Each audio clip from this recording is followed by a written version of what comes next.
أعوذ بالله من الشيطان الرجيم نازلة بذر أخرى رحمكم الله সমস্ত প্রশংসা সেই রব্বুল আলামিনের জন্য হায়াত এবং সময়কে দুনিয়াতে প্রেরণ করা হয়েছে। এই নির্দিষ্ট হায়াত এবং সময় যখন শেষ হয়ে যাবে আরো জানাইছেন কুল্লু নাফসিন যায়কাতুল মাউত, প্রত্যেকটা নফস এই মৃত্যুর স্বাদ গ্রহণ। পরপর তিনবার যিনি প্রধানমন্ত্রীর দায়িত্ব পালন করেছেন, বাংলাদেশ পরিচালনার কর্ণধর ছিলেন, সেই ব্যক্তি আজ দুনিয়া থেকে বিদায় নিয়েছেন। এটা আমাদের জন্য মর্মাহত। আমরা বাংলাদেশের মানুষ, ব্যক্তিত্বই আছে রাষ্ট্রে, কিন্তু আমরা লক্ষ্য করছি যে যিনি আমাদের দেশ বাসছে সেই নেত্রী বেগম খালেদা জিয়া বাংলাদেশের দলীয় বিরোধী দলীয় ভালো মন্দ সর্বস্তরের মানুষের গ্রহণযোগ্য একটা মাত্রই ব্যক্তি, যিনি বেগম খালেদা জিয়া আজ দুনিয়ায় নেই। তার জীবন আমরা একটু যদি পিছনের দিকে তাকাই, একটি নারী দুটো সন্তান পাশাপাশি জন্মগ্রহণ করার পর দেখা গেছে যে 1971 সাল থেকে এই 54 সাল পর্যন্ত তার একটি মুহূর্ত শান্তিতে সে থাকতে পারে নাই।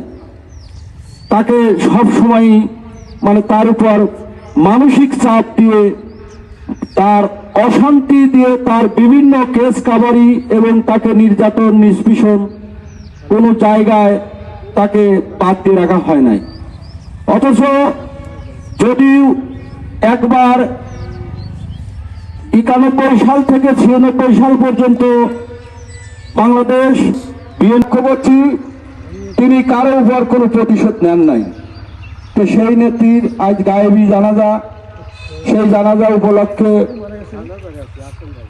আমি সবিনয়ে অনুরোধ করব আমার ছোট ভাই আব্দুর রাজ্জাক, যিনি সাথিয়া। কি বলবো, এখানে আসলে রাজনীতির বক্তব্য, রাজনীতির বিষয়ে কোনো কথা ঠিকই থাকে না। মানুষ আমাদের একটি কথাই স্মরণে রাখতে হবে, আমাদের সন্তানাদি এবং আমরা যারা আছি সবাইকে সবসময় একটি কথা মাথায় রাখতে হবে যে আল্লাহ যেন তার মতো আমাদের জীবন দেয়, ধৈর্যশীল দেয়, ঠান্ডা মেজাজি দেয় এবং মানুষের কল্যাণের জন্য যেন আমরা সারা জীবন নিয়োজিত থাকি।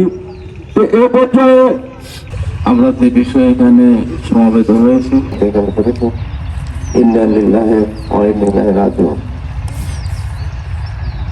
আমি সকালে বাজারে আসছিলাম, কিন্তু ওই কারোর সাথে দেখা নাই যে আমি মাইকিং শুনেছি, আনন্দ হইতেছে যে যাই হোক একটা মহৎ উদ্দেশ্যে একটা মাইকিং ওরা করেছে যে আমাকে গায়েবী জানাজা করা হবে। এটা খুব সৎ উদ্দেশ্য বা বিভিন্ন জায়গায় হয়েছে। আমার কথা হলো, এই সাবেক প্রধানমন্ত্রী, দেশনেত্রী এবং আপসহীন এর উপাধি পাওয়া খুবই কঠিন ব্যাপার। তা পেয়েছিলেন, ঈশ্বরের হাতে সে আপোষ করেন নাই, ওই জন্য সে আপোষ নিয়েছিলেন এবং সে দেশনেত্রী উপাধি পেয়েছিলেন। আমি এর আগেও এক দুয়ার মাহফিলে আমার বক্তব্য দেওয়ায় আমি বলেছিলাম এই সরকারের জন্যই কিন্তু আজ খালেদা জিয়া আজ এরকম পরিস্থিতির মধ্যে তার জীবন দিতে হলো। তা আশা করি এরকম নেত্রী আর আমাদের জীবনে কখনো আসবে না, আমরা পাবো না। এরকম কি যে এত জেল জুলুম কেটেছে তার কিন্তু দেশ ছেড়ে যায়নি আমাদেরকে রেখে।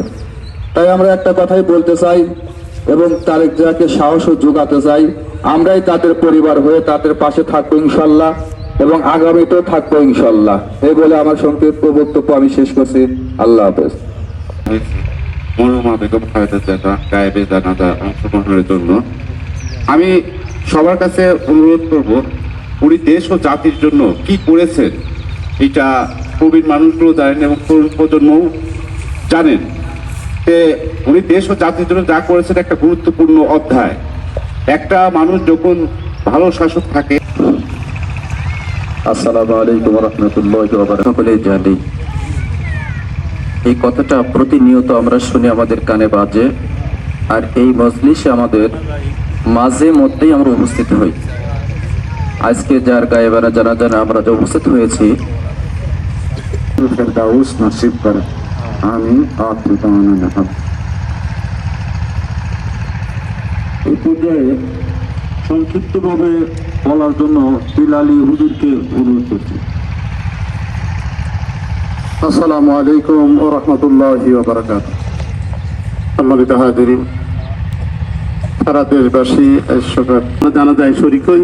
আমাদের বড় ভাই মাওলানা আলহাজ আব্দুল ওদুদ সাহেব জানাজার নামাজ পড়ান।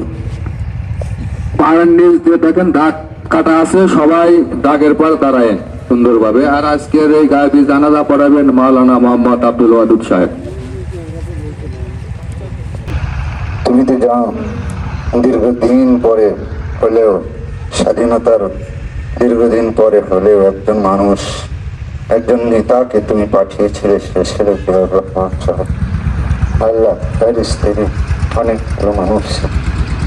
আল্লাহ দুজনকে তুমি মাফ করে দাও। আল্লাহ তাদের দুজনকে তুমি জান্নাতুল ফেরদাউস দান করে দাও। তুমি তাদের কবর গলিকে জান্নাতের টুকরায় পরিণত করে দাও। আল্লাহ তাদের যে কর্মকাণ্ড ছিল দীর্ঘদিন থাকবে, আল্লাহ সাদগায়ে জারিয়া হিসেবে সবগুলি তাদের কবরে পৌঁছাইয়ে দিতে থাকো মাহবুব। আল্লাহ ওয়াইসি ইসলামিক অর্গানাইজেশন গঠন করে আল্লাহ মুসলিম